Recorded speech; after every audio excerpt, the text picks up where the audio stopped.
Quer usar o Google Planilhas de forma muito mais profissional?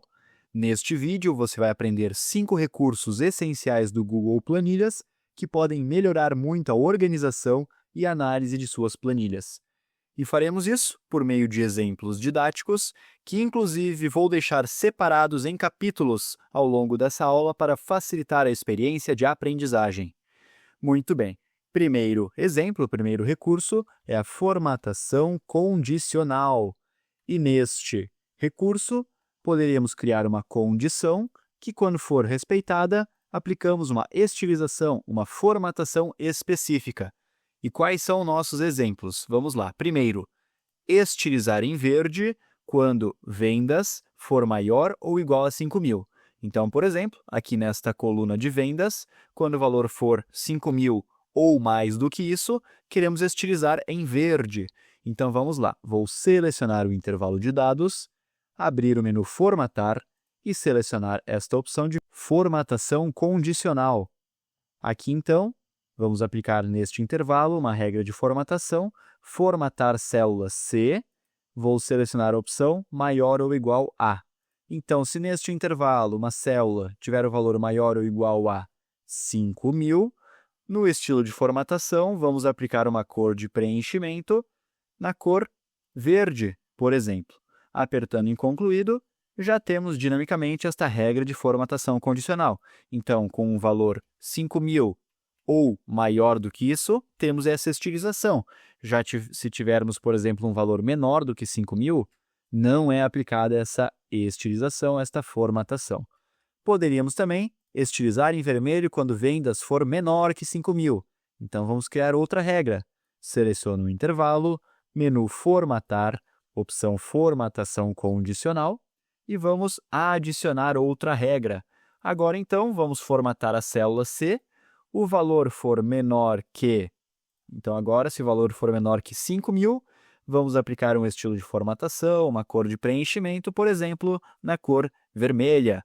Apertando em concluído, já temos, então, essas duas regras funcionando. Então, valores menores do que 5.000, uma formatação condicional. Valores iguais a 5.000 ou maiores do que 5.000, outra formatação, outra estilização que depende dessas condições. Podemos também, além de valores, utilizar, por exemplo, regras de texto. Então, aqui nas metas, atingiu, não atingiu, não atingiu, atingiu. Quando tivermos esse texto de atingiu, queremos estilizar em azul. Então, poderia selecionar o intervalo de dados, abrir o menu Formatar, novamente, formatação condicional, e aqui, então, regras de formatação, formatar célula C, e vou selecionar a opção de o texto é exatamente, e se o texto for exatamente, então, valor ou fórmula atingiu, vamos aplicar um estilo de formatação, uma cor de preenchimento na cor azul. Apertando em concluído, já temos também essa regra. Então, atingiu é estilizado com a cor azul. E nessas regras de formatação, é interessante, pois há, por exemplo, regras de texto, regras de data, regras de valores, ou podemos até mesmo criar fórmulas personalizadas para regras e condições mais específicas, mais complexas. Muito bem, este foi o primeiro recurso. Vamos para o segundo recurso, que são as listas suspensas. E se você está gostando do conteúdo e da didática dessa aula até o momento, aproveita e deixa um like aqui no vídeo e se inscreve no canal, pois isso me ajuda e me motiva a continuar criando conteúdos. Aqui, muito bem, então, temos uma tabela com tarefas, uma pessoa responsável pela tarefa e queremos criar alguns status, por exemplo, pendente, em andamento e concluído. Mas, para não precisar manualmente digitar em cada um qual é o status, e também para manter um padrão, e um recurso mais interessante, vamos selecionar o intervalo de dados, que receberá status para cada tarefa. Vou abrir o menu Inserir e selecionar esta opção de lista suspensa. Aqui, então, podemos padronizar algumas opções. Então, por exemplo, pendente, opção 2, em andamento, adicionar outro item, opção 3, concluído. Podemos também aplicar algumas cores de estilização para cada uma das opções. E apertando em concluído, já temos aqui a lista suspensa. Então, já temos pendente, em andamento e concluído. E dessa forma, garantimos a escrita padronizada de cada uma das opções, de cada um dos status, e também de forma simples e dinâmica podemos ir alterando o status pendente, em andamento ou concluído para cada uma das tarefas. Muito bem. Terceiro recurso, também bastante útil, é o de caixas de seleção. Então, por exemplo, temos uma tabela com nome de pessoas e queremos marcar se a pessoa já realizou ou não um treinamento. Então, aqui, poderia fazer o seguinte, vou selecionar o intervalo de dados, abrir o menu Inserir e selecionar esta opção de caixa de seleção. Aqui, então, poderíamos também facilmente marcar se uma pessoa já concluiu ou não o treinamento. Então, temos esse status de conclusão que basta marcar ou desmarcar as caixas de seleção. E, inclusive, essas caixas de seleção podem interagir com outras fórmulas e funções. Por exemplo, uma caixa de seleção marcada retorna o valor verdadeiro. Já uma caixa de seleção desmarcada retorna o valor falso. Podemos utilizar isso, por exemplo, em conjunto com a função cont.c. Então, digitando igual a cont.c, essa função que realiza contagem condicional em um intervalo. Se eu selecionar a função, selecionar o intervalo que iremos analisar, ponto e vírgula, e contar, por exemplo, o critério verdadeiro, que são as caixas de seleção marcadas. Verdadeiro, fechando parênteses e apertando Enter, teríamos, por exemplo, quantas pessoas já possuem esse status de treinamento concluído. E isso dinamicamente vai sendo atualizado conforme a marcação das caixas de seleção. Então, por exemplo, treinamento concluído 5, 4, 3, 2, 1 e assim por diante. Poderíamos fazer para o treinamento concluído ou, por exemplo, quem não concluiu o treinamento. Novamente, então, igual a cont.c, seleciona a função, seleciona o intervalo, ponto e vírgula, e agora iria contabilizar o valor lógico falso, que são as caixas de seleção desmarcadas. E dessa forma, dinamicamente, vai sendo contabilizado as caixas de seleção marcadas e também as desmarcadas. E isso é apenas um exemplo, mas as caixas de seleção são um ótimo recurso para utilizar no Planilhas Google. Muito bem, vamos agora para a próxima dica, os próximos recursos. E antes disso, uma dica. Se você gosta do tema produtividade e quer melhorar seus hábitos e seu foco no dia a dia, vou deixar na descrição do vídeo o link de um livro que me ajudou muito com isso. Link do livro na descrição do vídeo. Seguindo, aqui então, por exemplo, queremos contabilizar de forma condicional quantas vendas a Ana fez, ou seja, quantas vezes o nome dela aparece na tabela, e depois vamos querer contabilizar também o valor total vendido por Bruno. Então, vamos lá. Primeiro, vou fazer o seguinte. Quantas vendas Ana fez? Poderíamos, novamente, nessa estrutura de tabela, utilizar a função cont.c. Então, igual a cont.c, contagem condicional em um intervalo, seleciona a função. Qual é o intervalo que iremos analisar? Iremos analisar o nome da pessoa no momento do registro da venda.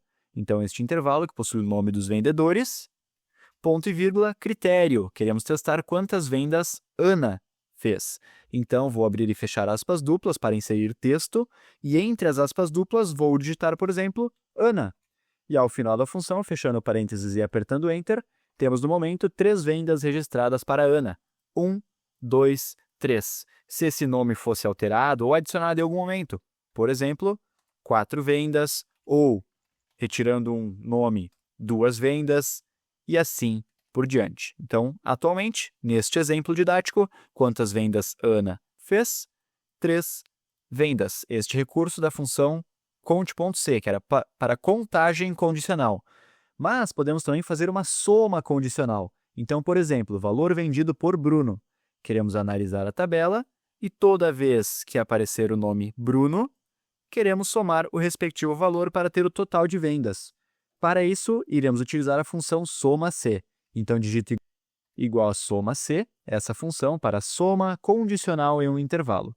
Primeiro parâmetro, qual é o intervalo que iremos testar um critério? Basicamente, é o intervalo que possui os nomes das pessoas que atuam nas vendas. Então, vou analisar este intervalo. Ponto e vírgula, qual é o critério que queremos testar? Bom, queremos testar se o nome do vendedor, da vendedora, de quem realizou a venda, é Bruno, pois queremos somar o valor total vendido pelo Bruno. Aqui no critério, então, abrir e fechar aspas duplas e entre elas vou digitar Bruno. E após as aspas duplas, ponto e vírgula, onde está o intervalo da soma? Estamos analisando o intervalo com os nomes, testando se o nome é Bruno. Se o nome for Bruno, em qual intervalo que estará o valor respectivo? Estará, então, nesta coluna B, que é a que possui os valores. Então, ao final da função, fechando parênteses e apertando Enter, já teríamos aqui total de vendas realizadas pelo Bruno, 3.400. Aqui poderíamos também selecionar o intervalo de dados, aplicar essa formatação de formatar como moeda, tanto aqui para as vendas quanto aqui para esse retorno da função soma-C, mas basicamente, então, no momento Bruno, 900 mais 2.500, 3.400. Se, por exemplo, tivesse uma venda de R$1.000 também com o nome Bruno, 4.400. Ou, se não houver, por exemplo, nenhuma venda com o nome de Bruno, 0. E assim por diante. Então, aqui, esse recurso, contagem condicional e soma condicional. Muito bem, vamos agora para o último, mas não menos importante recurso, que é a função filter, para filtrar dados em um intervalo. Então, vamos fazer alguns testes aqui, por exemplo. Então, temos uma tabela com data, pessoa vendedora, produto e valor. Vou aplicar novamente aqui, então, formatar como moeda, para deixar formatado. Muito bem. Exemplos. Filtrar apenas valores acima de 1.500. Como poderíamos fazer isso? Digito igual a filter, seleciona a função filter, que filtra o intervalo com base em condições especificadas. Selecionando a função, vamos lá. Intervalo, quais são os dados a serem filtrados? Queremos retornar, basicamente, data, vendedor, produto e podemos retornar também o valor. Ponto e vírgula, e qual é a condição que desejamos testar? Basicamente, a condição que desejamos testar é que o valor, então seleciona este intervalo que recebe os valores, seja maior do que 1.500, por exemplo. Fechando parênteses e apertando Enter, já temos aqui o retorno. Então, se tivéssemos, por exemplo, data, vendedor, produto e valor, temos já esse filtro. Então, esta venda do teclado, da impressora e do mouse não entram no critério, nem a do monitor, pois nenhum é maior do que 1.500. Já o notebook, sim. Então, 2 do 3, Ana, notebook, 3.500, temos aqui. 4 do 3, Bruno, notebook, 3.800, também temos aqui. Se algum desses valores for atualizado, por exemplo, monitor, se ele tiver o valor 1.600, já aparece, então, aqui no filtro. 2 do 3, Carlos, monitor, 1.600, aparecendo adequadamente. E se algum dos valores for menor que 1.500, por exemplo, notebook, digamos que seja, neste exemplo, 1.400, esta venda do notebook já não aparece mais no filtro. Outro exemplo, aqui filtramos, então, comparando valores, mas poderíamos também filtrar, por exemplo, vendas feitas por uma pessoa. Então, por exemplo, vendas feitas pelo Carlos. Vamos lá, então, digito igual a filter, seleciono a função, seleciono o intervalo que desejamos analisar, ponto e vírgula, e a nossa condição está, então, queremos filtrar vendas feitas pelo vendedor Carlos. Então, vou selecionar este intervalo que possui os nomes, e quando isto for igual a, então vou abrir e fechar aspas duplas, pois teremos um texto, Carlos, vou fechar parênteses e apertar Enter na função, temos as vendas realizadas pelo Carlos, então o monitor de 1.600 e também o mouse de 150. Se, por exemplo, a impressora for vendida pelo Carlos, já aparece aqui, então, esse registro da impressora. Já se, por exemplo, o mouse foi vendido pelo Bruno, já não aparece mais aqui nas vendas do Carlos e assim por diante. Tivemos essa noção básica e simples do que é a função filter, mas ela poderia ir muito além disso de forma mais complexa, tendo filtros mais complexos e assim por diante, com, por exemplo, uma condição mais específica, Enfim, aqui apenas uma noção básica e simples desse aprendizado da função filter. E agora que aprendemos um pouco mais sobre formatação condicional, lista suspensa, caixas de seleção, funções conte.c e soma-c e também a função filter no Planilhas Google, vou deixar aqui na tela um outro vídeo bastante interessante do canal para continuarmos aprendendo e evoluindo nas planilhas.